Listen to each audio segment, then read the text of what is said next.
Selamat pagi, terima kasih sudah meluangkan waktu untuk kakak. Sebelumnya perkenalkan, nama kakak Sari Maharani, kakak dari kampus Poltekkes Kemenkes Kupang jurusan Kesehatan Gigi. Nah, adik-adik pasti tahu tujuan kakak kesini ya. Nah, tujuan kakak kesini itu untuk melakukan penyuluhan. Nah, sebelum melakukan penyuluhan, kakak akan memperkenalkan materi yang kakak bawakan pada hari ini, yaitu gejala gingivitis. Nah, sebelum kakak memperkenalkan lebih dalam lagi apa sih gejala gingivitis itu? Gingivitis itu sebelum ulang 1, 2, 3 lanjut. 1, 2, 3. Sebelum kakak memperkenalkan apa sih gingivitis itu, kakak akan membagikan beberapa lembar ini. Oke. Makasih kakak. Makasih kak. Asli. Iya sayang. Oke, terima kasih. Kakak akan menjelaskan apa sih gingivitis. Adik-adik bisa lihat di situ juga ya. Iya kak. Ya, oke. Apa itu gingivitis? Gingivitis juga dikenal sebagai radang gusi, penyakit periodontal atau jaringan pendukung gigi, di mana peradangan terjadi pada gusi yang dapat terjadi karena penumpukan plak dan karang gigi.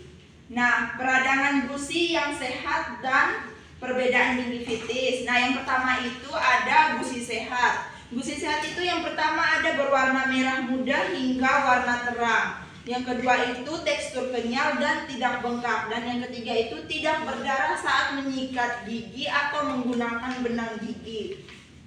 Nah, yang berikut itu gusi dengan gingivitis atau radang gusi. Yang pertama itu ada berwarna merah terang hingga keunguan, membengkak, mudah berdarah saat menyikat gigi atau menggunakan benang gigi. Nah, adik-adik bisa lihat di bagian belakangnya itu ada gejala gingivitis. Nah, adik-adik bisa lihat gambarnya itu ada gejala di bagian gejala gingivitis itu. Yang pertama ada gusi, bengkak, kemerahan dan mudah berdarah. Adik-adik dapat lihat itu ada gambarnya? Ada kakak. Nah, yang kedua itu rasa nyeri atau tidak nyaman pada gusi. Nah, yang ketiga itu juga ada bau mulut. Nah, penyebab gingivitis itu adik-adik, yang bagian tengahnya itu adik-adik dapat lihat. Yang pertama itu karena penumpukan plak atau sisa-sisa makanan pada gigi. Nah, adik-adik, salah satu penyebabnya itu karena penumpukan plak yang tidak dibersihkan setelah makan. Nah, yang kedua itu ada kebersihan mulut yang buruk. Adik-adik pasti jarang menyikat gigi ya? Tidak. Adik-adik menyikat giginya 2 kali sehari tidak? 2 kali sehari. Oke, pintar sekali. Nah, yang ketiga itu ada merokok. Merokok itu tidak boleh ya, apalagi buat bapak-bapak. Nanti kalau pulang rumah kasih tahu bapaknya, bapak jangan rokok terus. Nah, yang ketiga itu cara mengobati. Ada yang bagian mengobati itu yang pertama bisa dilakukan scaling atau root plane. Seperti contohnya membersihkan karang gigi. Nah, yang kedua itu menggunakan obat kumur.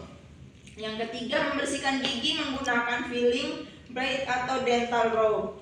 Nah, adik-adik, mungkin itu saja penjelasan dari kakak. Kalau adik-adik ingin bertanya, kakak mempersilahkan, dan mungkin adik-adik belum mengerti. Ada yang mau bertanya? Kakak, saya mau bertanya. Nah, di sini sepertinya kakak tidak menjelaskan bagaimana kita mencegah agar tidak terjadinya gingivitis. Oke, terima kasih atas pertanyaannya sayang. Namanya siapa? Sandra kakak. Oh, cantik sekali namanya ya. Thank you kakak. Oke, seperti nama-nama orang Prancis begitu ya. Oke adek, kakak akan menjelaskan dari pertanyaan adek tadi. Mungkin ada kekurangan di bagian cara kakak menjelaskan tadi. Nah, cara pencegahan untuk tidak terjadinya karang gingivitis itu adalah yang pertama itu adek-adek sudah tahu kan, kita harus rajin menyikat gigi. Adik-adik sudah tahu pasti menyikat gigi 2 kali sehari.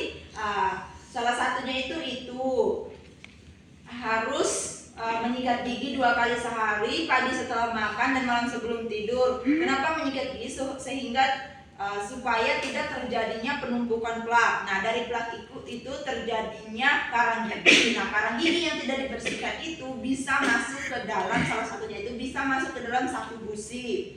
Nah, kalau ada tahu saku gusi ini di bagian antardental itu adalah sela-sela gigi yang di bagian saku gusinya itu pasti ada tahu kan?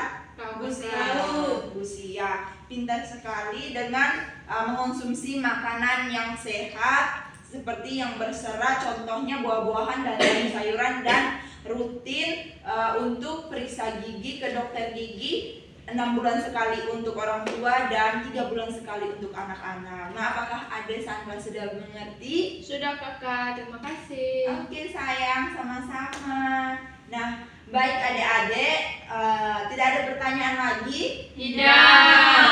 Oke, pintar-pintar semua ya. Adik-adik sudah mengerti kan? Sudah.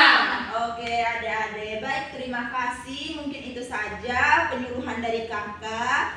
Semoga ilmunya bermanfaat dan adik-adik rajin menyikat gigi. Terima kasih banyak.